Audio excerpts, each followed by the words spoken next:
తీసుకో అని ఇట్లా అన్నదట. అప్పుడు ఒక రాజ్యం యుద్ధంకి వచ్చింది. యుద్ధంకి వచ్చేటతోనే ఇక రాజు ఇంకా రాని వాళ్ళు డివైడ్ అయ్యారు కదా, అంటే డివైడ్ అయ్యారు కదా. అందుకే ఆ రాజ్యం ఇటొక దిక్కు ఒక సైన్యం ఉంది, ఇటొక దిక్కు సైన్యం ఉంది. వీళ్ళెవ్వరికి అర్థం కాక ఆ సైన్యము ఈ రాజ్యం అనేది అంతే చేసేసింది. ఇక ఎట్లా అంటే ఇప్పుడు మన సంఘంలో కూడా నేను ఏం చెప్పబోతున్నా అంటే, మన సంఘంలో అందరం ఉన్నాం. ఇప్పుడు మన సంఘంలో అందరం కలిసే ఉన్నాం. అంటే ఇప్పుడు మనం ఇప్పుడు ఈ రాజ్యంలో డివైడ్ అయినాం అనుకో, మనకి దేవుడు మనతో ఉన్నాడు. ఒకవేళ మనం కనుక ఈ రాజురాణి లెక్క ఏదో ఒక పార్టీగా మనం డివైడ్ అయినాం అనుకో, ఈ రాజ్యం అనేది కెనాట్ స్టాండ్ అని ఉంది, అంటే అది ఎప్పటికీ నిలబడలేదు. కాబట్టి మనకు కూడా ఈ సంఘం అనేది మనకు ఒక ఇల్లు లాంటిది.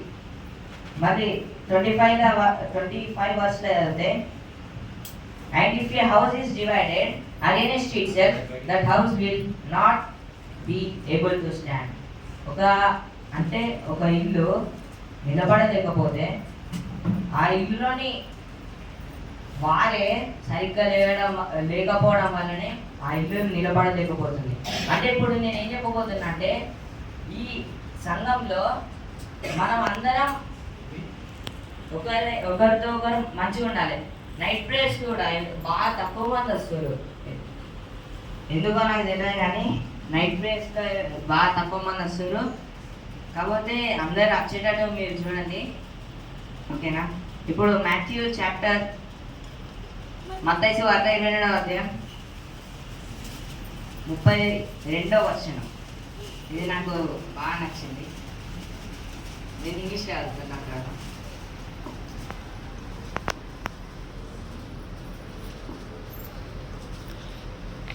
మత్తయి సువార్త 22వ అధ్యాయం 32వ వచనం.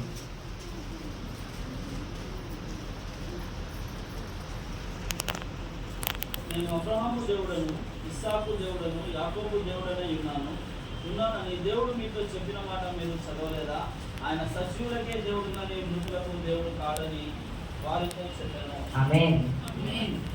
దేవుడు ఏమంటున్నంటే, నేను చనిపోవటకు దేవుడిని కాదు, నేను జీవించుటకు దేవుడిని అన్నాడు దేవుడు. అంటే ఇంగ్లీష్లో ఏమనుందంటే, I am the God of Abraham and the God of Isaac and the God of Jacob. He is not God of the death, but he is the living God. అంటే దేవుడు ఏమంటున్నంటే, నేను ఎప్పుడు ఆయన చనిపోవటకు దేవుడిని కాదన్నాడు దేవుడు. ఆమేన్. అంటే మనం ఎప్పుడు కానీ కొందరు అన్యజనులు ఉంటారు, దేవుడు ఎవరని అడిగితే దేవుడు మేము ఒక విగ్రహం ఉంటుంది, ఆ విగ్రహాన్ని మొక్కుతాం, ఆ విగ్రహంకి మేము డబ్బులు పెడతాం, అలా డబ్బులు వేస్తాం, అంతమందమే. కానీ దేవుడు అనేది చనిపోటకు దేవుడు కాదన్నాడు దేవుడు, కానీ దేవుడు జీవించటకు దేవుడు అని ఈ బైబిల్ ద్వారా మనతో మాట్లాడతాడు. మీరు ఇంకా మంచిగా చదివినట్లయితే బైబిల్ని మనం ఇంకా మంచిగా ధ్యానించవచ్చు. మత్తయి సువార్త 21వ అధ్యాయం 22వ వచనం.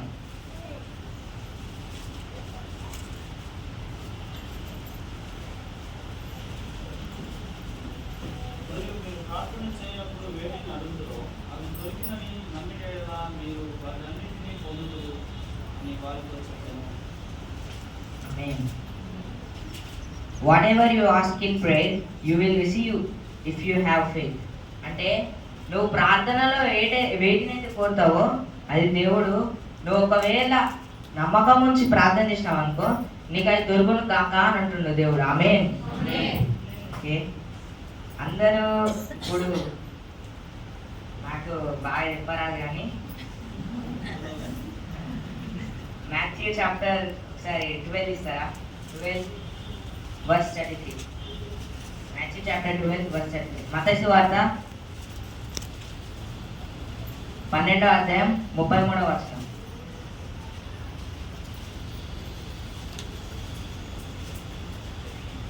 ఇది ఒక ఎగ్జాంపుల్ అనేది దేవుడు ఇస్తాడు మీకు. చెట్టు మంచిదని ఎంచి దాని పండును మంచిదే అని ఎంచుడి, లేదా చెట్టు చెడ్డదని ఎంచి దాని పండును చెడ్డదే అని ఎంచుడి. చెట్టు దాని పండు వలను తెలియబడు. అంటే ఇంగ్లీష్ ఏమని అంటారంటే, either make the tree good and its fruits good, or make the tree bad and its fruits bad, for the tree is known by its fruit. అంటే మన దగ్గర ఎంతో మంది ఈ చెట్ల దగ్గర ఉండొచ్చు. ఎట్లా అంటే కొందరు మంచిగా ఉంటారు, మంచి వస్త్రాలు వేసుకొని వస్తారు, తెల్ల డ్రెస్ వేసుకుంటారు. కానీ మనము వాళ్ళని తెల్లటి వస్త్రాలనే వీళ్ళు విశ్వాసులు అని ఇట్లా నమ్మద్దు. వాళ్ళ ఫెయిత్ని బట్టి, అంటే వాళ్ళ నమ్మకాన్ని బట్టి మనము తెలుసుకోవాలి. ఈయన దేవుళ్ళు నిజంగానే ఉన్నాడా, లేకపోతే ఈయన ప్రేయర్ చేస్తుండా, బైబుల్ చదువుతుండా అని నమ్మకం ఉంచాలి. ఇప్పుడు ఒక ట్రీ ఉంది, ఏదో మేక్ ద ట్రీ గుడ్ అంటే ఒక చెట్టుని మీరు మంచి చేయండి, are make the tree bad అంటే ఒక చెట్టుని మీరు చెడ్డ చేయండి. మీరు మంచి చెట్టు దగ్గర వెళ్తారా, చెట్టు దగ్గరికి వెళ్తారా? కానీ ఇది దేవుడు ఏమంటుందంటే, ఇప్పుడు ఒక చెట్టు ఉంది, చెట్టు అంటే దానికి ఒకటే ఫలాలు వస్తాయి, అంటే ఒకటే చెడ్డ ఫలం వస్తుంది కావచ్చు. ఆ ఫలాన్ని నువ్వు తీసేయి, అప్పుడు ఆ చెట్టు కూడా మంచిది అవుతుంది అని అంటుండే దేవుడు. అంటే నువ్వు ఒకరు విశ్వాసులు ఉన్నారు, నువ్వు పాస్టర్ వై ఉన్నావు, నువ్వు పాస్టర్ వై ఉండి లోకంలో ఎంతోమంది ఉన్నారు అన్యజనులు, దేవుని నమ్మని వారు. వాళ్ళు ఎవరెవరైతే ఉన్నారో వాళ్ళందరినీ నువ్వు విశ్వాసంలోకి నడిపించు అని దేవుడు అంటున్నావు. ఇది ఒక్క వారు చెప్పేసి నేను ముగిస్తా. అదే మాథ్యూ చాప్టర్ 12, మత్తయి సువార్త 12వ అధ్యాయం 36వ వచనం చదివితే ఇక నేను ముగిచేస్తా. నేను మీతో చెప్పినది ఏమనగా, మనుషులు పలుకు వ్యర్థమైన ప్రతి మాటను గురించి విమర్శ దినము లెక్క చెప్పవలసి ఉండను. ఇంగ్లీష్లో ఏమనుందంటే, I tell you one day of judgment people will give action for every careless word they speak. అంటే ఇప్పుడు మనం కూడా క్రిస్టియన్స్ అయి ఉంటే ఎంతో మంది చెడు మాటలు మాట్లాడతారా?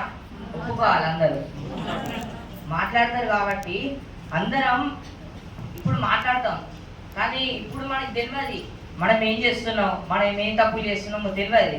కానీ ఒక రోజు వస్తుందని అంటుండు, జడ్జ్డ్ బై పీపుల్ అని అంటుంది దేవుడు. అంటే ఒక రోజు వస్తుంది, దేవుడు నిన్ను జడ్జ్ చేస్తాడు. అప్పుడు అడుగుతాడు, నువ్వు ఎందుకు ఇట్లాంటి మాటలు మాట్లాడినావు అని అడుగుతాడు దేవుడు. అప్పుడు మీ సమాధానం ఏంటి?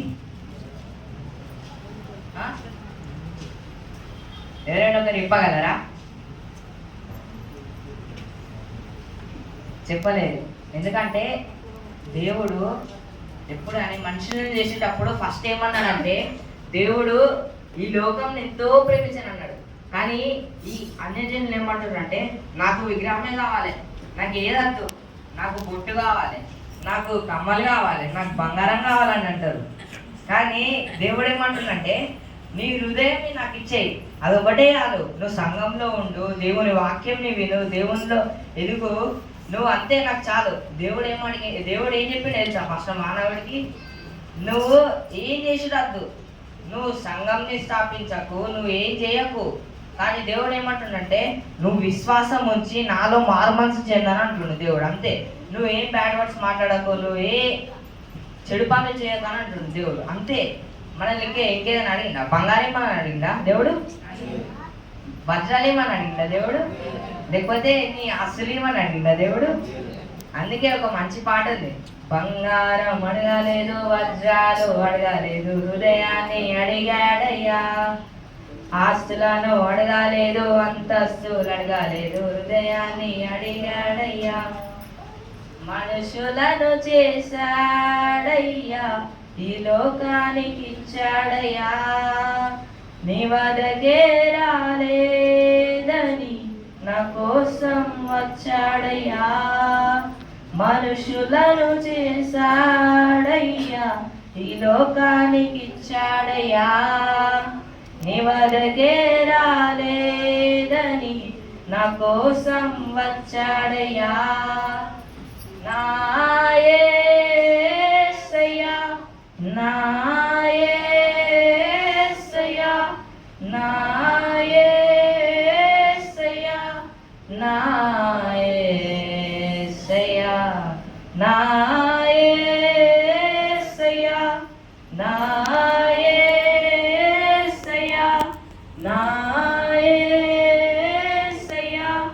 నా యేసయ్యా. ఇప్పుడు దేవుడు మనుషులను ఎందుకు చేసిండు చెప్పగలరా? సరే, ఎవరైనా ఒకరు మొదటిగా చెప్పగలరా? మనుషులను ఎందుకు చేసిండు దేవుడు?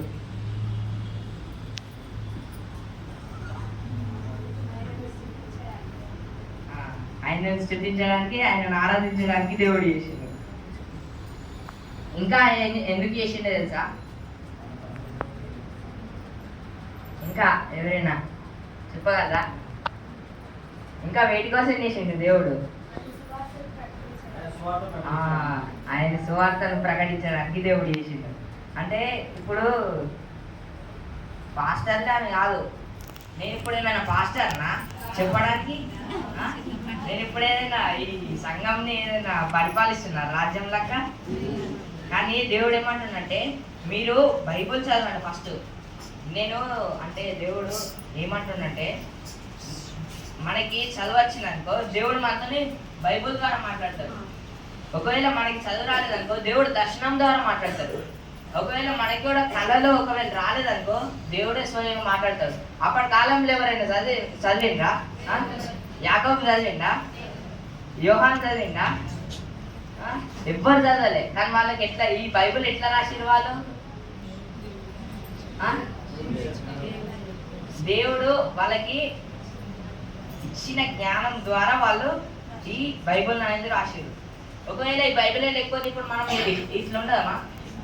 ఈ పరిశుద్ధ గ్రంథం లేకపోతే ఇప్పుడు ఉందమ్మా మనం? నేను ఏం చేసిందంటే తెలుసా, నేను ఫస్ట్ ఈ బైబిల్ నాకు ఒక కాడ దొరికింది. నాకు తెలియదు అసలు ఈ బైబిలే. అసలు నాకు బైబిల్ నేను అసలు బైబిల్ చదివేటోనే కాదు. అసలు నాకు బైబిలే లేదు అసలు. ఫస్ట్ ఇది మమ్మీది బైబిల్. యాక్చువల్ చెప్పాలంటే ఇది పెద్దది మమ్మీది బైబిల్. కానీ నేను ఏం చేసిందంటే ఫస్ట్ నాకు అసలే ఏదో బైబిల్ అట్లా కనబడేది, పక్కకి పడింది. అది నీళ్ళ దగ్గరనే పడింది. ఇంకా ఈ బైబిల్ అనేది మొత్తం ఇట్లా తడిసింది, కొద్దిగా బయట తడిసింది. దీన్ని అక్క పెట్టిన ప్లస్ ఇవి దీనికి ఆరబెట్టి కొంచెం పట్ట పెట్టిన. దాని తర్వాత మెల్లగా చేసి ఫస్ట్ డే నేను 2024లో చదివిన. చదివితే ఏదో బైబిల్లో ఏముండదు అనుకున్నా. కానీ దేవుడు నాతో ఎట్లా మాట్లాడిందంటే మత్తయి సువార్త 6వ అధ్యాయం తీయండి సార్, 8వ వచనం. మత్తయి సువార్త 6వ అధ్యాయం 8వ వచనం.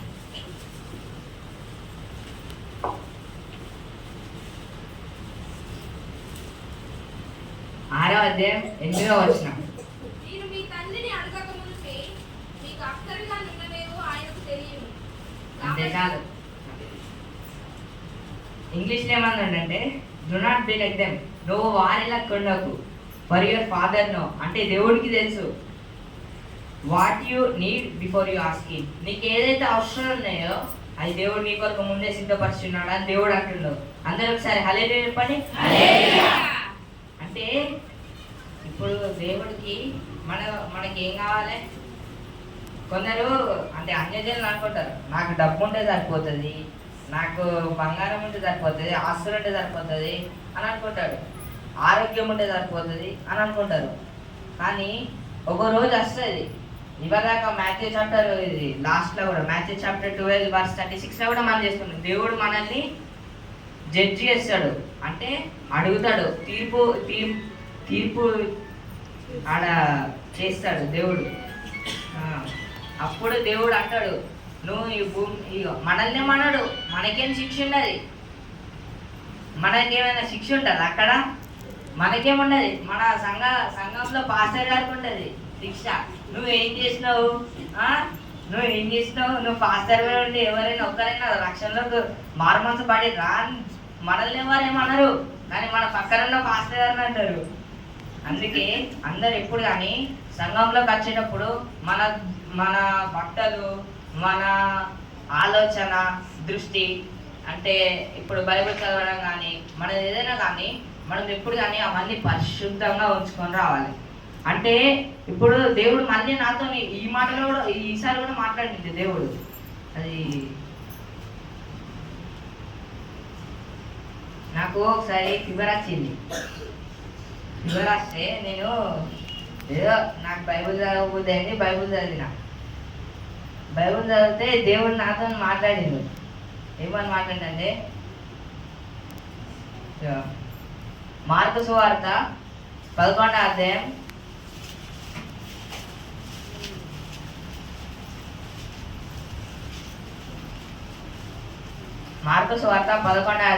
24వ వచనం.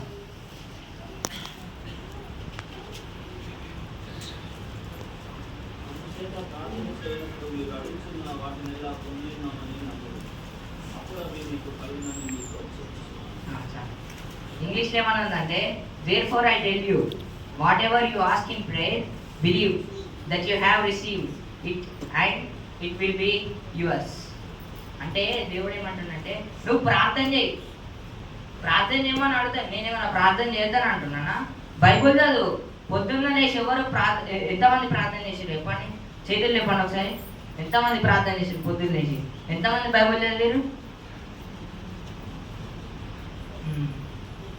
ఉన్నారు, ఒక ఉన్నారు. కానీ దేవుడు ఏమంటుండంటే, ఆయనే మనకి చెప్తుండు, what ever you ask in prayer believe, అంటే నమ్మకం ఉంచు. నువ్వు ఏదైతే ప్రేయర్లా అంటే ప్రార్థనలో అడుగుతావో, బిలీవ్ అంటే నమ్మకం ఉంచు, దట్ యు హ్యావ్ రిసీవ్డ్ అంటే నువ్వు అది పొంది ఉన్నావు. ఇట్ విల్ బి యువర్స్ అంటే అది నీదై ఉన్నది. అంటే దేవుడు ఏమని అంటుండంటే, నువ్వు అడుగు దేవుని అడుగు. నువ్వు కన్నీళ్ళు ప్రార్థన చేయి, నువ్వు ఏదైనా దేవుని కోసమే. కానీ నువ్వు నువ్వే ఒక డెసిషన్ తీసుకొని, నువ్వే ఒక పని తీసుకొని, నువ్వు దేవుని నీ పక్కన పెట్టి నువ్వు నీ పని నువ్వు చేసుకుంటే దేవుడు చూసుకుంటే ఇట్లుంటాడా? దేవుడు ఏదైనా ఇట్లా చూసుకుంటా ఓకే ఆయన పని అయినా చేసుకొని ఆయన అంటాడా? దేవుడి ఒక పాట ఉంటుంది, అది నాకు గుర్తొస్తలేదు. ఆయన దృష్టి మన దగ్గర ఒక్క క్షణం లేకపోతే మనము జీవించలేమని. ఆయన దృష్టి లేకపోతే ఇప్పుడు మనం ఇట్లా ఉండే వాళ్ళమే కాదు. ఆయనకి ఎప్పుడు కానీ కృతజ్ఞతలు అయితే చెల్లించాలి మనం అందరం. ఎందుకంటే తెలుసా, దేవుడు ఇప్పుడు మనం అప్పుడు పోయిన సంవత్సరం కరోనా వైరస్ వచ్చింది. ఎంతమంది తెలుసు? కరోనా కోవిడ్ వచ్చింది కదా. ఇప్పుడు మీ అందరినీ ఇట్లా కాపాడినట్టే దేవుడికి ఒక్కసారి కృతజ్ఞత చెప్పిర్రా? ఎందరు చెప్పారు? ఆల్మోస్ట్ అందరు చెప్తారు నాకు తెలుసు. కానీ శ్రమలు వచ్చినప్పుడు దేవుడిని అడుగుతారు కదా. ఎప్పుడైనా ఆ శ్రమలలో దేవుడా నువ్వు నాకు తోడున్న ధన్యవాదాలని ఒక్కసారి ఎవరైనా చెప్పారా? శ్రమలలో ఎందరు చెప్పారు? చేతులు చెప్పండి ఒకసారి. బాగానే మంది ఉన్నారు, నాకంటే పెద్దోళ్ళే. అంటే నాకు కూడా నేను ప్రేయర్ చేసేటప్పుడు ఒక్కొక్కసారి ప్రేయర్ నువ్వెందుకు ప్రేయర్ చేస్తున్నావు, దేవుడు అసలు ఎవరు, వేసేవారు అని అంటారు ఒక్కొక్కసారి. నా మైండ్లో ఏదో తెలియదు, ఏదో సోల్ వచ్చి చెప్తే నాకు హృదయం కావచ్చు అని నేను పక్కన పెట్టేసి ఇక కంటిన్యూస్గా ప్రేయర్ చేస్తా. నేను ఎప్పుడైనా ప్రేయర్ చేసినప్పుడు మన సంఘం కోసం నూతనమైన ఆత్మలు మన సంఘంలోకి నడిపించబడాలి అని ఒకటే ప్రార్థన చేస్తా బాగా. అంటే మనకున్న ఆస్తి ద్వారా కాదు దేవుడు మనల్ని అడుగుతుంది, మనకున్న సంపద ద్వారా కాదు దేవుడు అడుగుతుంది. దేవుడు ఏం అడుగుతుందంటే మన హృదయం ఉంటే చాలని అడుగుతుంది. ఓకే, నేను ఇప్పుడు ఇదంతా ఊహించక ముందు ఒక ప్రార్థన చేస్తాను. అందరు మోకాయించినట్లయితే ప్రార్థన చేద్దాం.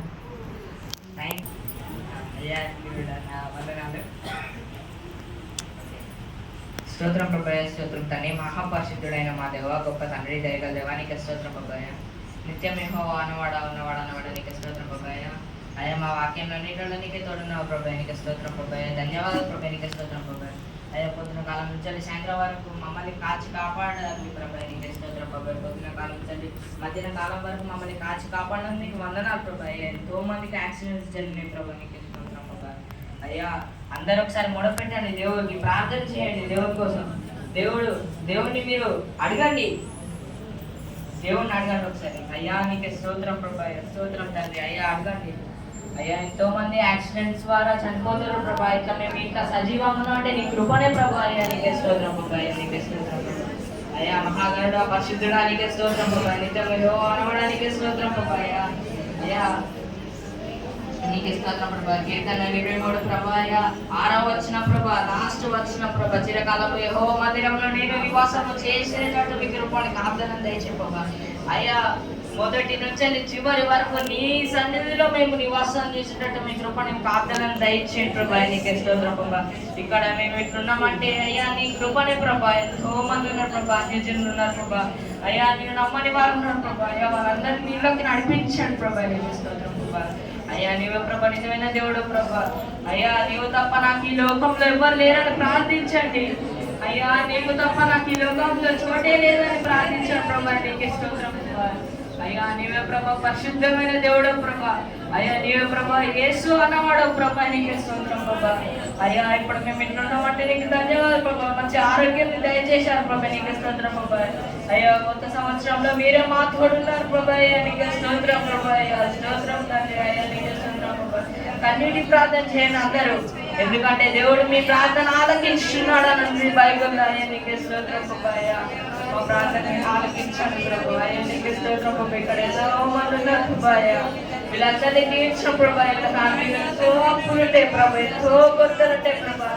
అయ్యా ఎన్నో బాధలు ఉంటాయి ప్రభా. నీకే స్తోత్రం ప్రభా. చెప్పరాలని ఇబ్బందులు ఉంటాయి ప్రభా. నీకే స్తోత్రం ప్రభా. అయ్యా ఏమేమైనా వాళ్ళకున్న అవన్నీ తొలగించాం ప్రభా. అప్పులుంటే తీర్చండి ప్రభా. నీకే స్తోత్రం ప్రభా. నీవే ప్రభా నిజమైన దేవుడా ప్రభా. అయ్యా నీవు తప్ప నాకు ఈ లోకంలో ఎవ్వరు లేరు ప్రభా. అయ్యా నీవు తప్ప నాకు ఈ లోకంలో చోటే లేదు ప్రభా. అయ్యా నీకే స్తోత్రం ప్రభా. అయ్యా నాలో జీవవాయువు ఉంది, నన్ను నీకు ధన్యవాదాలు ప్రభా. నన్ను పుట్టించినందుకు నీకు ధన్యవాదాలు ప్రభా. అయ్యా దేవుడికి ధన్యవాదాలు చెప్పండి అందరూ. స్తోత్రం స్తోత్రం ప్రభా. నీకు స్తోత్రం ప్రభా. అయ్యా వాక్యంలో మీరే తోడున్నారు ప్రభా. ఇక్కడ ఉన్న ప్రతి ఒక్కరితో మీరు మాట్లాడాలి ప్రభా. నీకు స్తోత్రం ప్రభా.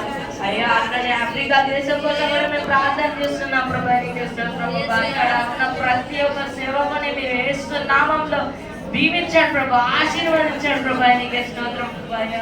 పాస్టర్ చెప్పిన ప్రతి ఒక్క మాట అందరి హృదయంలో ఉండేటట్టు మీ కృపను కాపుదలను దయచేయండి ప్రభా. నీకే స్తోత్రం ప్రభా. నాకు ఇచ్చిన ఈ సమయాన్ని బట్టి నీకే ధన్యవాదాలు చెల్లించుకుంటున్నా ప్రభా. నీకే స్తోత్రం ప్రభా. స్తోత్రం తండ్రి మహాపరిశుద్ధుడా. నీకే స్తోత్రం ప్రభా. అయ్యా ఎల్లోహి అనవాడు నీకే స్తోత్రం ప్రభా. అయ్యా ఇస్సాకు యాకోబు అనవాడా ఉన్నవాడా అనవాడు నీకే స్తోత్రం ప్రభా. అయ్యా స్తోత్రం తండ్రి మహాపరిశుద్ధుడా. నీకే స్తోత్రం ప్రభా. ఇక్కడ ఉన్న వాళ్ళందరినీ మీరు తీర్చమని ఈ చిన్ని ప్రార్థన నాశన యేసుక్రీస్తు పరమే పాలకన అర్థిస్తున్నాం తండ్రి. ఆమేన్. హల్లెలూయా. మంచి మాటలు. God bless you అమ్మా. దేవుడు నిన్ను ఆశీర్వదించును గాక. అన్ని జనుల్లాగా ఉంటారా? బంగారము మీరు ఎవరిని అడుగుతారు బంగారం చెప్పండి. అంకల్ చెప్పాలి ఈ మాట. ఒకసారి నేను ఒక ఇంటికి వెళ్ళాను. ఆ ఇంటికి వెళ్ళినప్పుడు ఆమె లొల్లైతుంది. నేను మంచి టైంలో వెళ్ళినప్పుడు ఆమె మీ డైలాగ్ ఒకటి ఉంటుంది కదా, ఒకటే డైలాగ్, ఏం పెట్టినావు నాకు అని అడిగింది ఆమె. ఏమడిగింది? అలా భర్త నువ్వేం పెట్టినావు నాకు, అసలు ఈ ఏలింట్లో పెట్టుకుని నువ్వేం పెట్టినావు, పెళ్ళైనప్పటి నుంచి వాళ్ళ పెళ్ళై 14 సంవత్సరాలు అయింది. ఏం పెట్టినావు అని అంటే ఆమె చేతికి 3 ఉంగరాలు ఉన్నాయి. ఆమె చేతికి 3 ఉంగరాలు ఉన్నాయి, మెడలు పెద్ద గొలుస్తుంది, చెవుల కమ్మలు అన్నీ ఉన్నాయి. నేను బయటకు వచ్చినాక అమ్మ నువ్వన్నా ఏమన్నా కొనిస్తే బాగుంటుంది కదా అన్న అంటే దాని శరీరం మీద ఉన్న బంగారం అంతా నేను కొనిచ్చింది అన్న అన్నాడు ఆయన. ఆమె ఏమన్నది, నువ్వు నాకేమి తెచ్చినావు అంటే ఎందుకని మాట మాట్లాడుతుందంటే అన్ని జనులాగా మాటలు మాట్లాడు. చాలా మంచి విషయాలు, చిన్నవాడైనా మంచి విషయాలు చెప్పాడు. దేవుడు అతన్ని దీవించును గాక. కలిసి ప్రార్థన చేద్దాం విన్న వాక్యం కొరకు. Let us pray and finish this word. కృప కలిగిన దేవా మీకు వందనాలు. ఉదయకాలము మీ సన్నిధానంలో ఉండడము భాగ్యకరం, దీవెనకరం, ఆశీర్వాదకరం. నీటి బావుల కొరకు ఆశపడుతున్నట్టు ప్రభా నీ మందిర ఆవరణాన్ని చూడాలని మా హృదయం ఆశపడుతుంది. జీవం ఎక్కడా కూడా లేదు ఈ లోకంలో. జీవం ఉన్న స్థలం కేవలం నీ మందిరం మాత్రమే. నీ మందిరంలో ఉన్నవారు జీవించుటకు వారసులు. నీ మందిరంలో ఉన్నవారు లోకంను గెలుచుటకు సామర్థ్యం కలిగిన వారు కనుక నీ మందిరంలో ఆవరణంలో ఉన్న ప్రతి చిన్న బిడ్డ నుండి ముసలి వారి వరకు, యవనస్తులను, మధ్య వయసు వారిని, ప్రతి కుటుంబాన్ని ప్రభా ఈ నూతన సంవత్సరంలో ఈ మందిరంలో స్థిరపరచండి. మీ ఆత్మచేత వారిని నింపండి.